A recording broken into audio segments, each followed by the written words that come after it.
गुरुर्ब्रह्मा गुरुर्विष्णु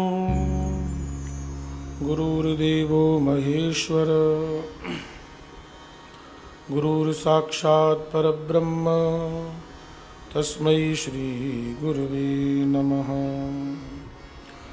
रामाय रामभद्राय रामचंद्राय वेधसे रघुनाथाय नाथाय सीताया पतये नमः। सीतानाथ समारंभां रामानंदार्य मध्यमाम् अस्मदाचार्य पर्यन्तां वन्दे गुरु परंपराम्। भक्त भक्ति भगवंत गुरु चतुर्नाम बपु एक, इनके पद वंदन किए नाशहि विघ्न अनेक।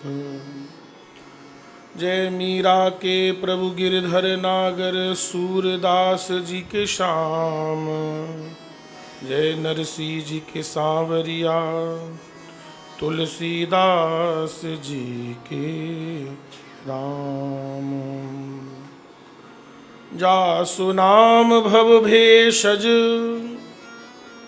हरन घोर त्रयसूल, सो कृपालु मोहितो पर सदा रहो अनुकूल। सीताराम जय सीताराम, सीताराम जय सीताराम, सीताराम जय सीताराम, सीताराम जय सीताराम, सीताराम जय जय हो सीताराम जय सीताराम, सीताराम जय सीताराम, सीताराम जय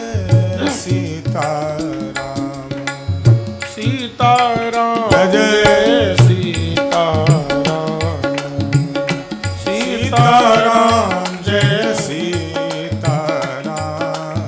सीताराम जय सीताराम, सीताराम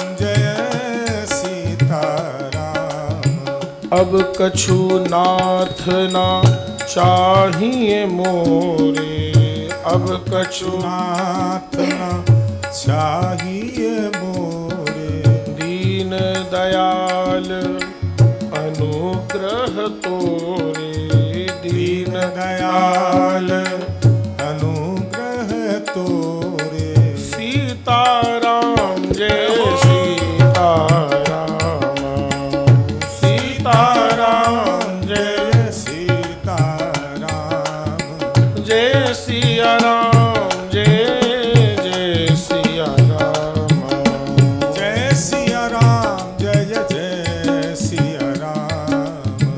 भरोसा तेरा राम, मुझे भरोसा तेरा राम, मुझे भरोसा आपका राम, मुझे भरोसा आपका राम। करुणा कर अपना लो राम, करुणा कर अपना लो राम, अपना दास बना लो राम, अपना दास बना लो राम, अपना दास बना लो राम, अपना दास बना लो राम। सीताराम जय सीताराम, सीताराम जय सीताराम, सीताराम जय सीताराम, सीताराम जय सीताराम, सीताराम जय सीताराम, जय सीताराम राम राम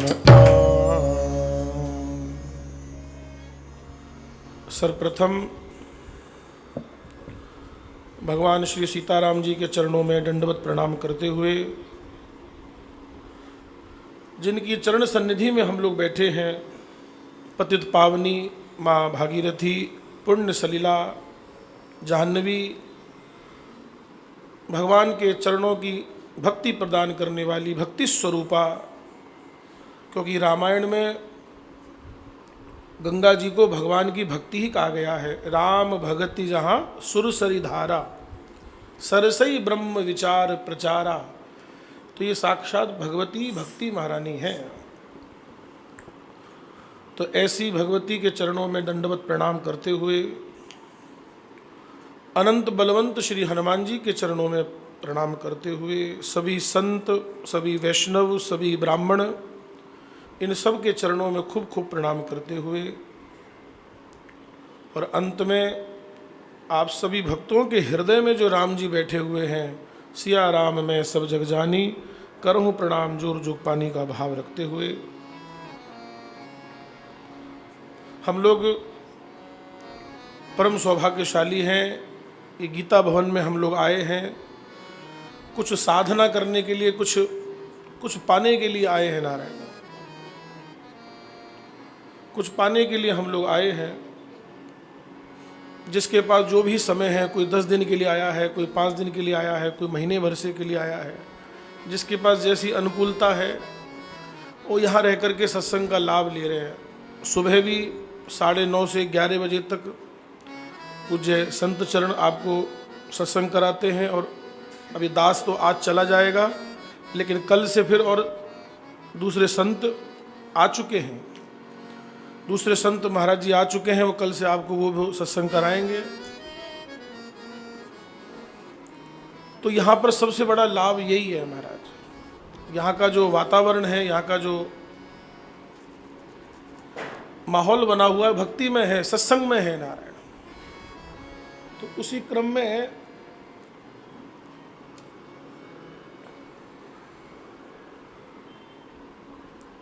हम लोग भगवान का विग्रह स्वरूप श्री रामचरितमानस, और उस विग्रह में भी जो भगवान का हृदय है, हृदय स्वरूप, उस किष्किंधा कांड की चर्चा हम लोग कर रहे हैं नारायण। भगवान इस समय परवर्षण गिरी पर विराजमान है। ठाकुर जी का चातुर्मास चल रहा है, चौमासा चल रहा है, और भगवान नित्य सत्संग करते हैं, नित्य लक्ष्मण जी को उपदेश देते हैं,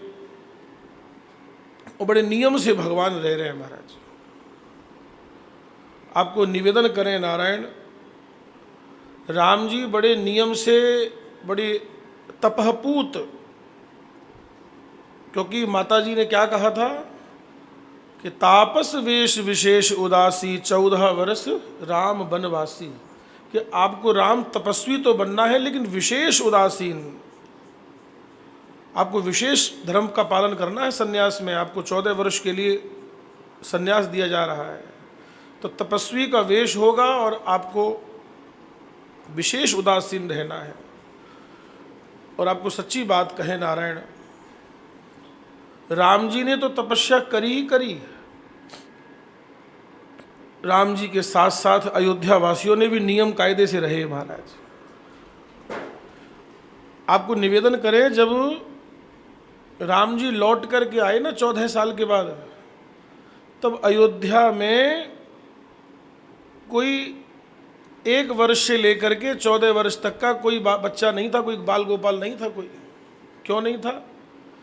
क्योंकि किसी भी अयोध्यावासी ने अपने गृहस्थ जीवन के धर्म को निभाया ही नहीं महाराज। तपस्या में लगे रहे, साधना में लगे रहे। उन्होंने सोचा हमारे प्रभु तपस्या में लगे हुए हैं, तो हम ये खाने पीने, मौज मस्ती, भोग विलास में नहीं रह सकते। तो उधर राम जी तपस्या कर रहे हैं और इधर से अयोध्या वासियों ने भी महाराज तप किया है, नियम से रहे हैं। तो भगवान अपना चातुर्मास कर रहे हैं, और बड़ा सुंदर भगवान का यहाँ भाव है। कल हम लोग चर्चा कर रहे थे, को जत कतहु न मिली है धूरी, करे क्रोध जिमि धर्म ही दूरी। राम जी बोले लक्ष्मण देखो, इस वर्षा ऋतु में तुम्हें ढूंढने से भी कहीं धूल नहीं मिलेगी महाराज। बोले खोजत कतहु न मिली है धूरी। बोले वर्षा ऋतु में धूल गायब हो जाती है, क्योंकि बरसात होती है तो मिट्टी दब जाती है सब। बोले मिट्टी दब गई, धूल नहीं उड़ रही है। तो खोजत कतहु न मिली है धूरी। बोले करे क्रोध जिमि धर्म ही दूरी।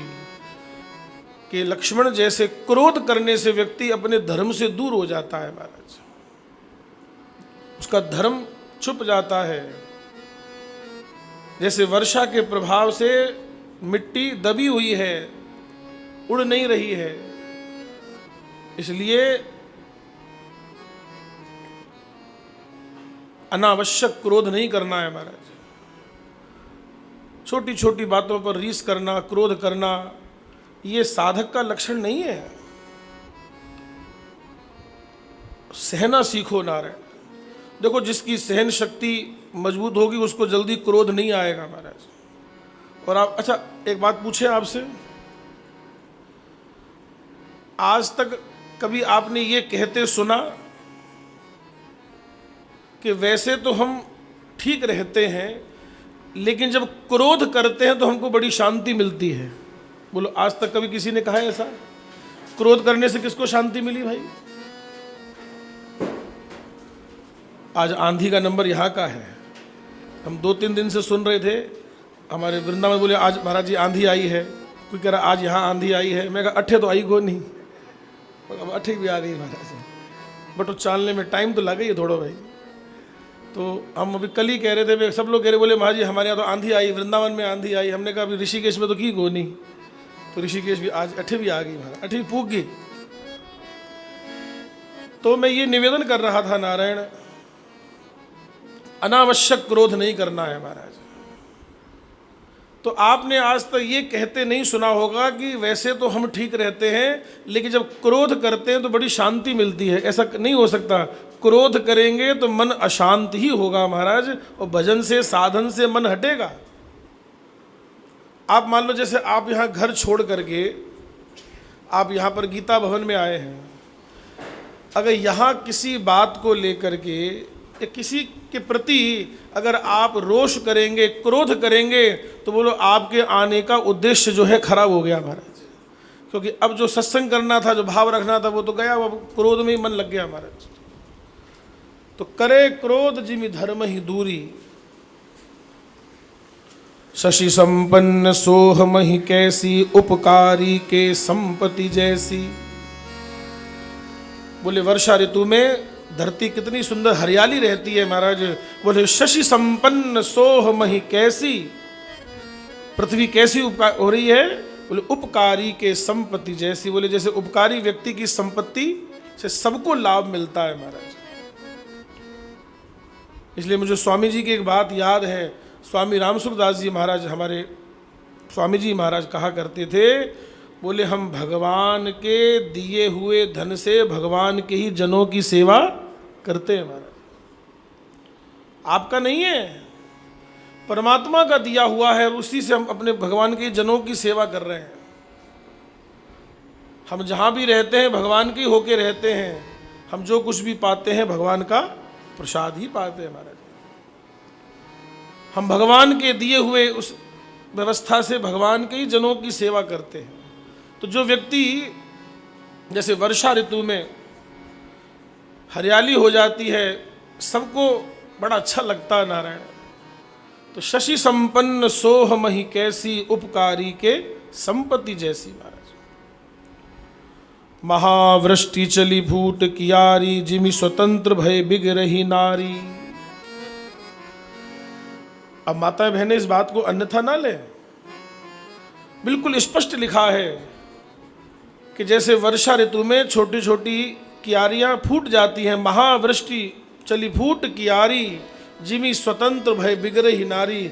अगर स्त्री को ज़्यादा स्वतंत्रता दी जाए तो फिर मर्यादा भंग होगी होगी महाराज, निश्चित बात है ये। इसलिए थोड़ी सी एक मान मर्यादा का ज़्यादा पालन करना पड़ता है नारायण। ये सब भगवान देखो उपदेश दे रहे हैं। वर्षा ऋतु के माध्यम से भगवान सब लक्ष्मण जी को समझा रहे हैं, और लक्ष्मण जी तो एक माध्यम है, बाकी सब भक्तों के लिए भगवान समझा रहे हैं। नारायण कृषि निरावहि चतुर किसाना, जिम बुध तजहि मोह मदमाना।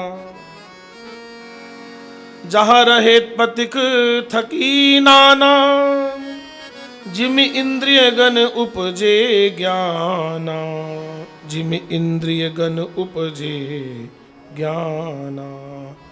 बोले वर्षा ऋतु में जहाँ तहाँ पथिक जो है, राहगीर जो है रुके हुए हैं, चौमासे में यात्रा नहीं की जाती, जहाँ तहाँ पथिक रुके हुए हैं, जहाँ तहाँ रहे पथिक थकित नाना, जिम इंद्रिय गण उपजे ज्ञाना।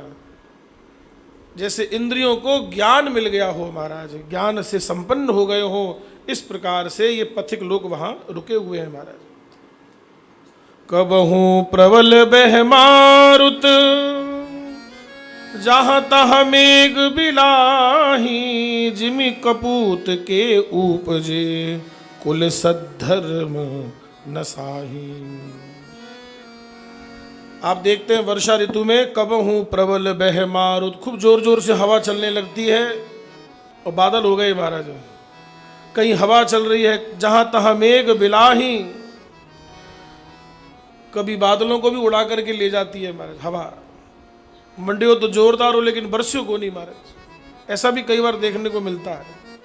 तो कबहू प्रबल बह मारुत, जहाँ तहाँ मेघ बिलाही।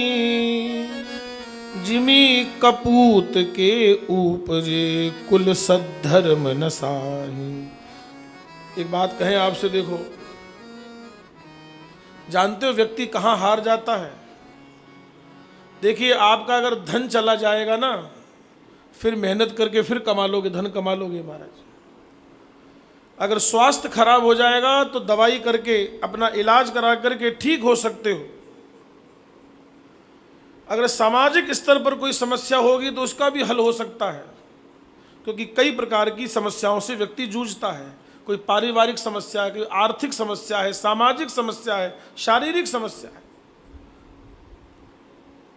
लेकिन ये देखने में आता है समाज में कि व्यक्ति हर चीज से जीत जाता है, लेकिन कहाँ हार जाता है? बोले अपने बच्चों के आगे हार जाता है महाराज, वहाँ नहीं कुछ कर पाता महाराज। और अभी हम लोग, अभी कैलाश जी हम सब लोग वहाँ बैठे थे कमरे में, तो वहाँ भी हम लोग यही चर्चा कर रहे थे। बोले आगे आने वाले समय में बच्चे अब आज्ञाकारी रहेंगे नहीं महाराज, अभी नहीं है, अभी अपनी मनमानी करते हैं महाराज। महाराज क्या बताएं आपको, यहाँ से बैठ के बोलने लायक नहीं है। ऐसी ऐसी बातें सुनने को मिल रही हैं जो सुनकर के विश्वास नहीं हो सकता हमारे कि ऐसा भी हो सकता है नारायण। अभी तो देखो कलयुग का प्रारंभ है, अभी तो 6000 साल भी पूरे नहीं हुए, 4,32,000 वर्ष का कलयुग है, और अभी स्थिति देखो कैसी आ गई नारायण। बहुत भयानक स्थिति है महाराज, बहुत समय जटिल है। खूब भजन करो, खूब सत्संग करो, खूब नाम जप करो, अच्छे कर्म करो, क्योंकि कब क्या हो जाए कुछ नहीं पता। आगे आने वाला समय बड़ा जटिल है। इतने आराम से बैठ करके सत्संग कर रहे हो, पता नहीं जल्दी सत्संग दोबारा ऐसे मिलेंगे कि नहीं मिलेंगे महाराज, कुछ पता नहीं है।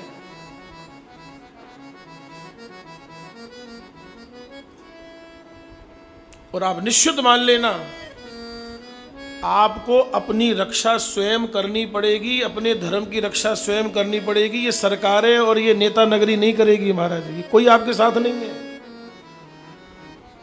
ये केवल और केवल महाराज वोट बैंक की राज, अपने वोट के लिए कुछ भी कर सकते हैं, कुछ भी कर सकते हैं, कुछ भी महाराज। जो नहीं खाना चाहिए वो खा सकते हैं। अभी देखो बंगाल में क्या हुआ महाराज, जो नहीं खाना चाहिए वो खा लेंगे महाराज।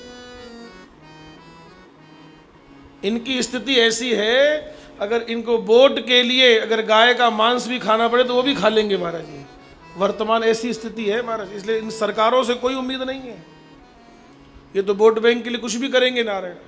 आपको अपने धर्म की रक्षा स्वयं करनी पड़ेगी, आपको धर्म के मार्ग पर चलना पड़ेगा। आपको सही मार्ग पर चलना पड़ेगा महाराज। तो जैसे एक घर में कोई कपूत हो जाए तो पूरे धर्म को नष्ट कर देता है, कुल का धर्म नष्ट हो जाता है महाराज। तो गोस्वामी जी कह रहे हैं, राम जी लक्ष्मण जी से कह रहे हैं कि लक्ष्मण, कि वर्षा ऋतु में कभी जोर जोर से हवा चलने लगती है और वो बादलों को उड़ा करके ले जाती है, बोले वैसे ही जैसे कपूत के उपजने पर कुल सद्धर्म सब नष्ट हो जाए, सब चौपट कर देता है महाराज। एक सज्जन हमको मिले, आपको हम सही बताएं, एकदम सत्य घटना बता रहे हैं आपको। एक गांव में उनके जब दादाजी मरे थे तब उनके पास लगभग 200 से 250 बीघा जमीन थी। जब वो गए मरे थे इतनी छोड़ के गए थे। अब जब पता लगाया गया, हमने पूछा, लगभग 20-25 साल बाद हमने जब उनसे वापस मिलना हुआ, हमने कहा अब तुमने क्या किया? तो पता लगा कि अब केवल 15-20 बीघा जमीन रह गई है, सब चौपट कर दिया हमारा, सब कुछ खराब कर दिया हमारा। शराब में उड़ा दिया, नशे में चला गया, और इधर उधर किसी ने कुछ लिखवा लिया, किसी ने कुछ लिखवा लिया महाराज। एक बेटा ऐसा कपूत आ गया, उसने सब कुछ सारे धर्म को नष्ट कर दिया महाराज। तो जिमी कपूत के उपजे कुल सद्धर्म नसाही। इसलिए मैं फिर आपसे निवेदन कर रहा हूं, अपने बच्चों को भैया अच्छे संस्कार दो। अगर आपके बच्चों को पोएम आती है, आपके बच्चों को किताबी ज्ञान है, तो आपके बच्चों को नारायण हनुमान चालीसा भी आना चाहिए, गीता के श्लोक भी आने चाहिए महाराज। है? आज किसी अपने बच्चे से, किसी एक बच्चे से कह के देख लो कि गीता जी के 5 श्लोक सुना दो, तो सुना नहीं पाएगा महाराज, मुश्किल है। वो संस्कार देने पड़ेंगे महाराज। बच्चों को कीर्तन से जोड़ो। मेरी तो सबसे हाथ जोड़ करके एक विनती है मेरी, तो भाई हम तो हर कथा में कहते हैं कि यहाँ से जब आप जाइएगा अपने घर, तो एक नियम सब लोग लीजिए महाराज। एक नियम अपने घर में सब लोग लीजिए कि रात्रि में सोने से पहले परिवार के सभी सदस्य बैठ करके 15 मिनट का कीर्तन रोज करेंगे महाराज। रोज कीर्तन करो महाराज।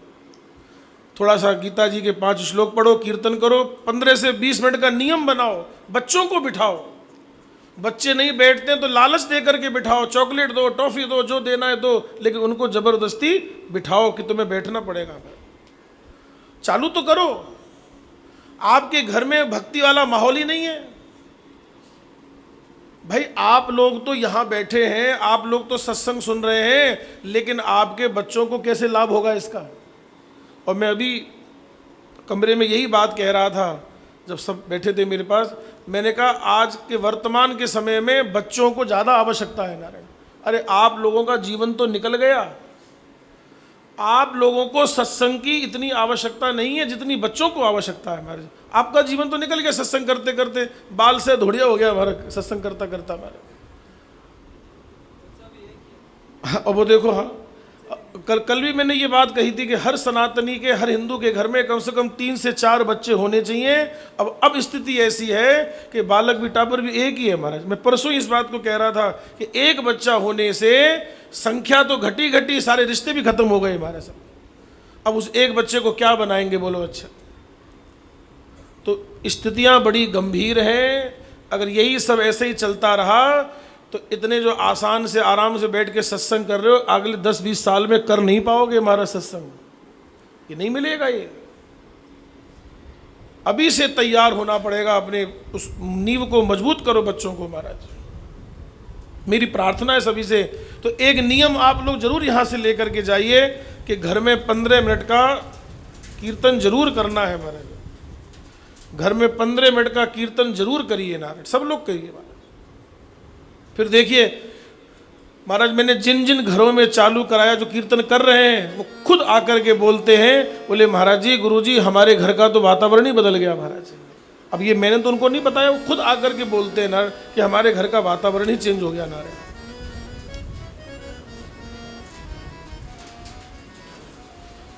सीताराम जय सीताराम, सीताराम जय सीताराम, ओ सीताराम जय सीताराम। सीताराम। सीताराम जय सीताराम। सीताराम जय सीताराम। सीताराम जय सीताराम। ओ सीताराम जय सीताराम। सीताराम जय सीताराम। ओ जय सिया राम जय जय सिया राम।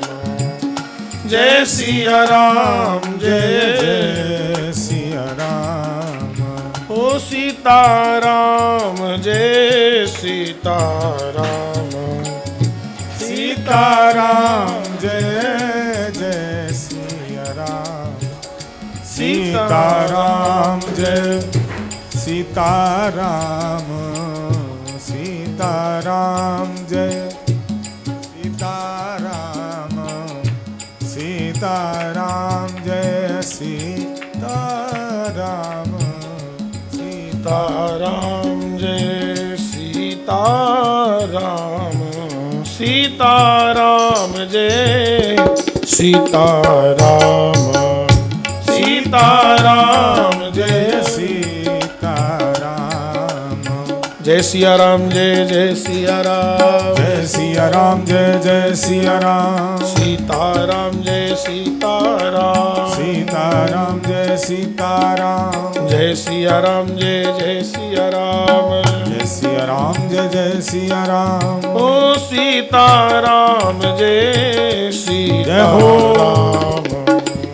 सीताराम जय सीताराम। सीताराम जय सीताराम। सीताराम जय सीताराम। हो सीताराम जय सीताराम जय सीता राम राम राम राम। क्या बड़ा सुंदर वर्णन किया। वर्षा ऋतु की चर्चा चले तो वर्षा तो हो ही गई महाराज है। अब आगे 2 महीने की वर्षा ऋतु का जब यहाँ पे सावन और भादों, भगवान के 2 महीने तो वर्षा ऋतु के बीत गए और अब गोस्वामी जी वर्णन कर रहे हैं। वर्षा विगत शरद ऋतु आई, लक्ष्मण देखहु परम सुहाय। आप लोग ठीक बैठे, कोई दिक्कत तो नहीं हो रही ना? ठीक है।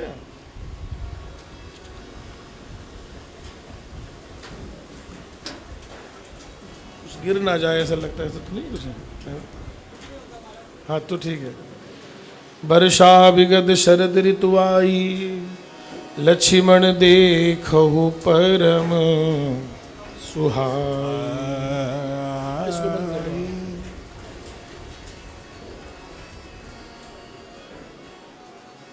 अब वर्षा ऋतु के बाद ऋतु आई, शरद ऋतु आई नारायण।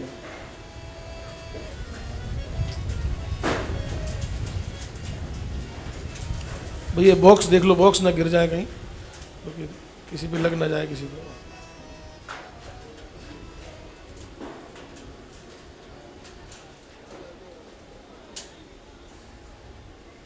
हाँ ठीक है। हाँ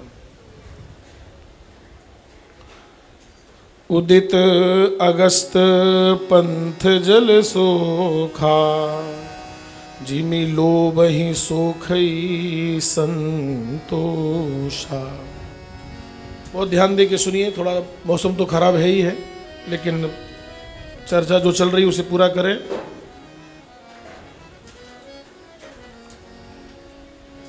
वर्षा ऋतु के बाद जब शरद ऋतु आई तो आकाश में एक तारा उदित हुआ जिसका नाम है अगस्त। उदित अगस्त पंथ जल सोखा। वर्षा ऋतु में जहां तहां पानी भर जाता है, कीचड़ हो जाता है, कादो हो जावे महाराज, जगह जगह कादो हो जावे। लेकिन जैसे जैसे वर्षा ऋतु गई और शरद ऋतु आई तो धीरे धीरे जल सूखने लगता है महाराज, जल सूख जाता है। छोटी छोटी नदियां जो किनारे तोड़ करके बह रही थी वो भी अपने मर्यादा में आ जाती है नारायण। उदित अगस्त पंथ जल सोखा।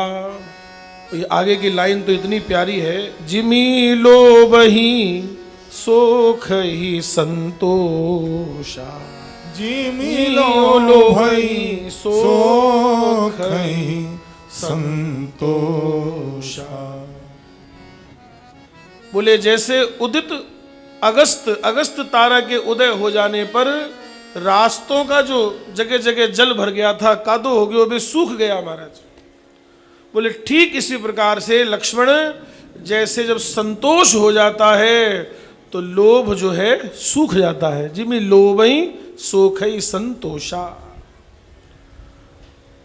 सच्ची बात कहे नारायण, आप लोगों ने सुना होगा, जो आवे संतोष धन तो सब धन धूरी समान। मैं आपको फिर सच्ची बात कह रहा हूं नारायण, जब तक मन में संतोष नहीं होगा, आप चाहे कितना कुछ भी कर लीजिए महाराज, आपके मन को शांति नहीं मिलेगी महाराज। और जहां आपका मन वहां से हटा नहीं, आप कहते हैं ना जिस चीज से बड़ा मन खराब हो जाता है, बोले फिर दोबारा उसको देखने को खाने को जी नहीं करता महाराज। जब हम इन विषयों के प्रति हमारे मन में अब ये आ जाएगा कि अब बहुत हो गया, अब कब तक करते रहेंगे, कब तक भटकते रहेंगे, तो जब मन में ये भाव आ जाएगा तो उसी दिन मन में शांति हो जाएगी, नहीं तो अशांत बने रहो। जो व्यक्ति ये चाहे कि हवन कुंड में हम घी भी डालते रहें और समिधा भी डालते रहें और अग्नि शांत हो जाए, तो अग्नि शांत होगी नारायण, वो तो और प्रज्वलित होती चली जाएगी, और प्रज्वलित होती चली जाएगी। आपको संतोष करना पड़ेगा कि जो है, जैसा है, जितना है, परमात्मा ने जो दिया है वो ठीक है। गोधन गज धन बाज धन और रतन धन खान, जो आवे संतोष धन तो सब धन धूरी समान। बहुत ज्यादा मन में उथल पुथल नहीं, पैसे के लिए बहुत ज्यादा हाय हाय मत करो महाराज।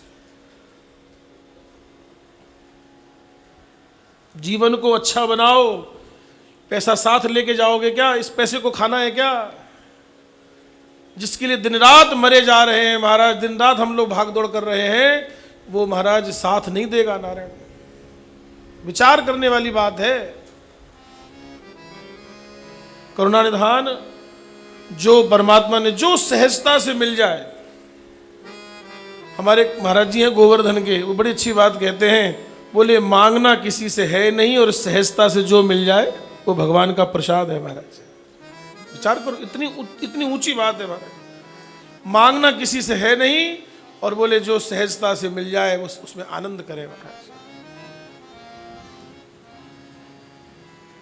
व्यक्ति ये सब क्यों कर रहा है? महत्वाकांक्षाएं बहुत बढ़ गई महाराज। हम लोग देखते हैं महत्वाकांक्षाएं इतनी बढ़ गई है नारायण, एक दूसरे की होड़ करने में व्यक्ति लगा हुआ है, एक दूसरे को नीचा दिखाने में लगा हुआ है। चाहे कितना भी धन खर्च हो जाए, इसको नीचा दिखाना है महाराज। कई जगह तो हमने ये देखा, कैलाश जी, कथा भी जो होती है ना, वो कथा के भाव से नहीं होती है। बोले उन्होंने ये कथा इनको बुलाया, हम इनको बुलाएंगे, इनसे ज़्यादा पैसा खर्च करेंगे। अब विचार करो भाई, हमारे वहाँ उधर MP साइड में कई जगह कथा के बाद भंडारा होता है। क्योंकि कथा भागवत हुई तो भंडारा करो, तो भंडारा होता है। तो बोले कितने गांव का भंडारा है? बोले 10 गांव का भंडारा है, 10 गांव जिमेंगे। अगर एक गांव वालों ने कथा कराई और 10 गांव को जिमाया है, तो अब उसके पड़ोस वाले गांव के क्या करते हैं? बोले हम फलाने वक्ता को बुलाएंगे और 25 गांव का भंडारा करेंगे। अब मैं आपसे एक चीज ये पूछ रहा हूं, जब ये होड़ लग गई कि हमें 25 गांव जिमाने हैं, 10 गांव जिमाने हैं, तो इसमें भगवान कहाँ है? दूर दूर तक ये बता दो महाराज। ना भगवान है, ना भागवत है, वहाँ वो सब कुछ नहीं है। वहाँ सब क्या है? वहाँ तो यही सब दिखावा है पूरा। ये बात दिखावा है। एक महाराज जी हमको बता रहे थे, बोले जिन आयोजकों ने कथा कराई, सुनो, जिन आयोजकों ने कथा कराई तो वो कथा के बाद वहाँ प्रसाद भी होता था, भोजन भी होता था 3-4 हज़ार लोगों का। तो शाम को जब वो महाराज जी से मिलने के लिए आते थे तो कथा की कोई चर्चा नहीं। बोले महाराज जी आपको पता है आज 5000 लोग जिम गए, आज ये बना वो बना वो बना वो बना। महाराज जी बोले जो पाना था वो तो तुमने ग्रहण ही नहीं किया, तुम तो बेकार झूठे दिखावे में रह गए। महाराज यही चाहिए, दुनिया पागल हो रही है महाराज। मैं इसलिए कल भी आपको ये बात कह रहा था कि मूल बात कोई सुनने को तैयार नहीं है, सत्संग की बात कोई सुनने को तैयार नहीं है। दिखावे में जीना चाहते हैं, ये दिखावा बहुत लंबे समय का नहीं होता नारायण। मेरी बात को समझने का प्रयास करना नारायण। यहाँ पे गोस्वामी जी कह रहे हैं, गोस्वामी जी निवेदन कर रहे हैं, बोले भैया मन में संतोष रखो। इन विषयों की अग्नि में अगर घी पड़ता रहेगा वासना का, तो ये कभी भी शांत होने वाली नहीं है महाराज। हमेशा परमात्मा को धन्यवाद दो कि प्रभु जो आपने दिया है, जो प्राप्त है वो पर्याप्त है। क्या सोचना है? जो प्राप्त है वो पर्याप्त है। तो समझने का भाव यही है। उदित अगस्त पंथ जल सोखा, जिमि लोभ ही सोख ही संतोषा। अरे सरिता झर निर्मल जल सोहा, सरिता सर निर्मल जल सोहा। ओ संत हृदय जस गत मद मोहा, संत हृदय मद मोहा। ओ संत हृदय जस गत मद मोहा। संत हृदय जस गत मद मोहा। हो जल संकोच बिकल भई मीना, जल संकोच बिकल भई मीना। ओ अबुध कुटुंबी जिमि धनहीना, अवध कुटुंबी जिमि धनहीना। ओ सीताराम जय हो सीताराम, सीताराम जय सीताराम। ओ सीताराम जय सीताराम, सीताराम जय सीताराम राम राम। सरिता सर निर्मल जल सोहा। आप लोगों ने यहाँ भी देखा होगा नारायण। अभी आप देखो, अभी तो अप्रैल का महीना चल रहा है। जब बरसात चालू हो जाएंगी, पहाड़ों पर पानी गिरेगा, तो थोड़ा पानी कैसा हो जाएगा? गंगा जी का मटमैला हो जाएगा, मिट्टी साथ में आएगी महाराज। लेकिन वही जब सितंबर अक्टूबर का महीना आएगा, जब शरद ऋतु लग जाएगी, तो ये जल एकदम निर्मल हो जाएगा, स्वच्छ हो जाएगा महाराज, एकदम स्वच्छ निर्मल हो जाएगा। सरिता सर निर्मल जल सोहा। बोले नदियों का जल वैसे ही निर्मल हो गया है जैसे संत हृदय जस गत मद मोहा। बोले जैसे संत का हृदय मोह को छोड़ देता है, मद को छोड़ देता है महाराज। जो साधक है, जो भक्त है, जो साधना में लगा हुआ है, अगर वो अन्य चीजों में मोह करेगा तो सारी चेष्टा वहीं लग जाएगी, भगवान से प्रेम कैसे कर पाएगा नारायण। इसलिए हमारे यहाँ कहते हैं संत एकदम निर्मोही होते हैं महाराज, संत निर्मोही होते हैं।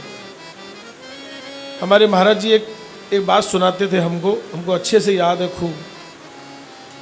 महाराज जी कहते थे, बोले एक बार क्या हुआ, एक जंगल में, एक खोड में एक बाबा जी रहते थे, संत रहते थे। अब सर्दी का टाइम था, तो एक कोई व्यक्ति वहाँ सेठ वहाँ का दर्शन करने के लिए गया। उनका तो महाराज जी सो रहे थे, तो उठाना उचित नहीं समझा, बोले सोने दो।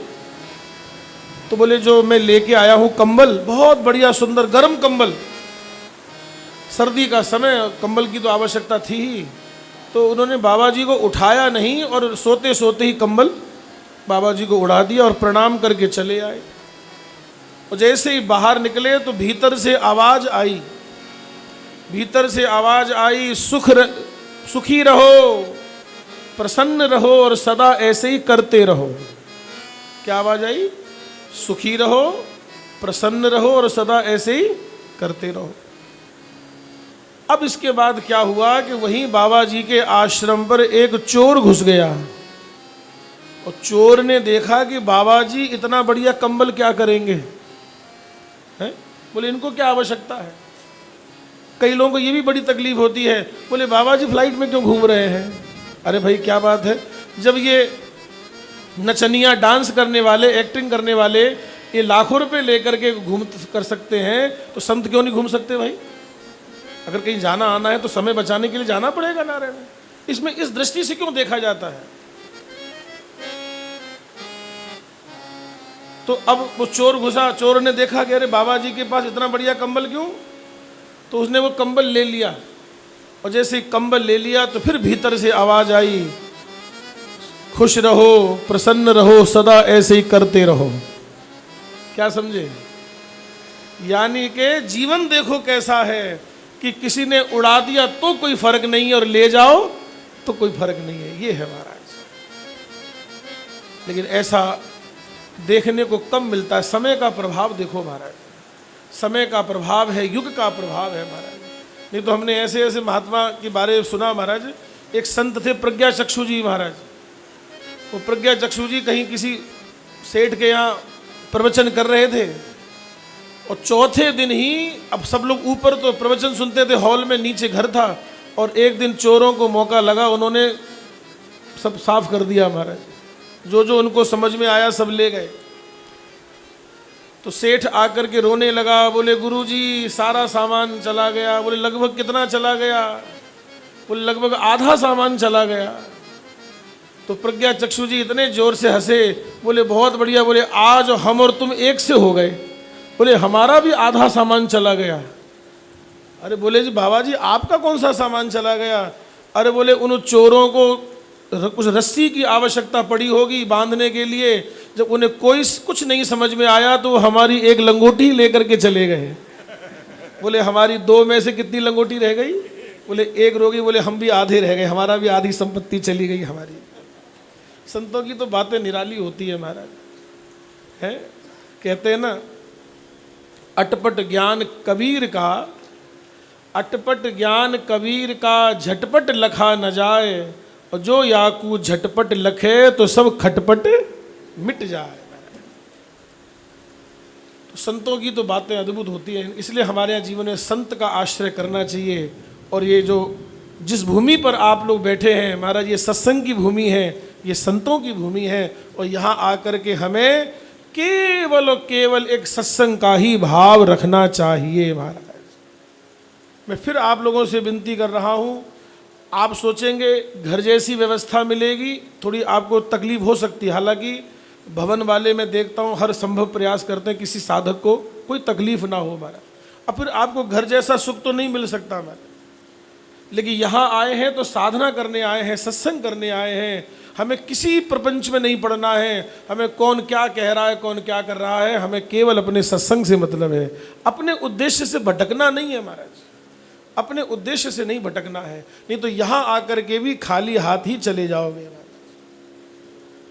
तो करुणा निधान सरिता सर निर्मल जल सोहा, संत हृदय जस गत मद मोहा। और आगे कहते हैं, बोले वो मछलियां अब जिनके पास जल की मात्रा कम है, अब जल सूखने लगा ना, अब जल सूखने लगा तो मछलियां बड़ी व्याकुल हो रही हैं। जल संकोच विकल भई मीना, जल के संकोच में मछली व्याकुल हो रही है। बोले वैसे ही व्याकुल हो रही है जैसे अज्ञानी गृहस्थी धन के अभाव में व्याकुल होता है महाराज। इसलिए यहां पर एक शब्द लिखा है गोस्वामी जी ने, अबुध। जो समझदार गृहस्थी होता है ना, जो बुद्धिमान है, जो ज्ञानवान गृहस्थी है महाराज, आपको मैं सच्ची बात कहूँ, आप ऐसा मत समझना कि कोई जो पीला कपड़ा पहन ले, कोई भगवा कलर पहन ले तो वही महाराज साधक है। महाराज हमने गृहस्थी में भी बड़े ऊंचे ऊंचे साधक देखे हैं महाराज, गृहस्थ में रह करके, और उनकी स्थिति बड़ी ऊंची है, बड़ी ऊंची है महाराज। कल महाराज जी बता रहे थे, कल हम कथा सुनने गए थे वानप्रस्थ में, कल महाराज जी भी ये बता रहे थे, बोले ऊपर से दिखने में आप पहचान नहीं कर सकते कि इनकी स्थिति कितनी गंभीर है महाराज, ऊपर से नहीं लगेगा महाराज। तो जो ज्ञानी है, जिनको पूरी बात का ज्ञान है, वो व्याकुल नहीं होते। जो अज्ञानी हैं, जिनको ज्ञान नहीं है, अबुध हैं, अज्ञानी हैं, ऐसा व्यक्ति धन के अभाव में व्याकुल होता है महाराज, धन के अभाव में व्याकुल होता है। जल संकोच विकल भई मीना, अबुध कुटुंबी जिमी धन हीना। और आगे क्या कहते हैं, अब ये चौपाई तो बड़ी प्यारी है महाराज, इस चौपाई पर तो 8-8, 9-9 दिन चर्चा हो सकती है, बड़ी प्यारी चौपाई है महाराज ये। अब इस चौपाई के बाद कह रहे हैं, सुखी मीन जे नीर अगाधा, सुखी मीन जे नीर अगाधा, सुखी मीन जे नीर अगाधा, सुखी मीन जे नीर अगाधा। ओ जिमि हरि शरण न एकहु बाधा, जिमि हरि शरण न एकहु बाधा। ओ सीता राम जय सीता राम, सीता राम जय सीता राम। ओ सीता राम जय सीता राम, सीता राम जय सीता राम राम राम। हे नाथ, बड़ी प्यारी चौपाई है। सुखी मीन जे नीर अगाधा, जिमि हरि शरण न एकहु बाधा। जैसे मछली के जीवन का आधार जल है, आप विचार करके देखें,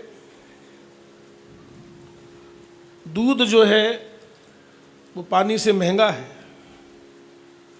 और घी तो दूध से भी महंगा है, लेकिन मछली के जीवन का आधार ना दूध है, ना मछली के जीवन का आधार ना घी है, मछली के जीवन का आधार तो केवल जल है महाराज।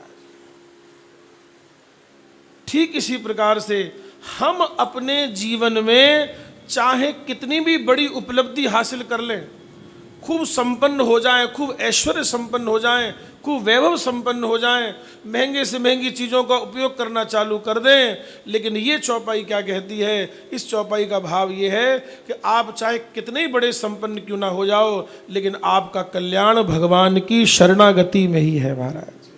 मैं भगवान का हूँ और भगवान ही मेरे अपने हैं, ये है शरणागति का मूल मंत्र। हमने पूज्य संतों के मुंह से सुना है, उनके मुखारबिंद से सुना है कि सब वेदों शास्त्रों का सार क्या है। बोले समस्त वेदों और शास्त्रों का सार है भगवद गीता।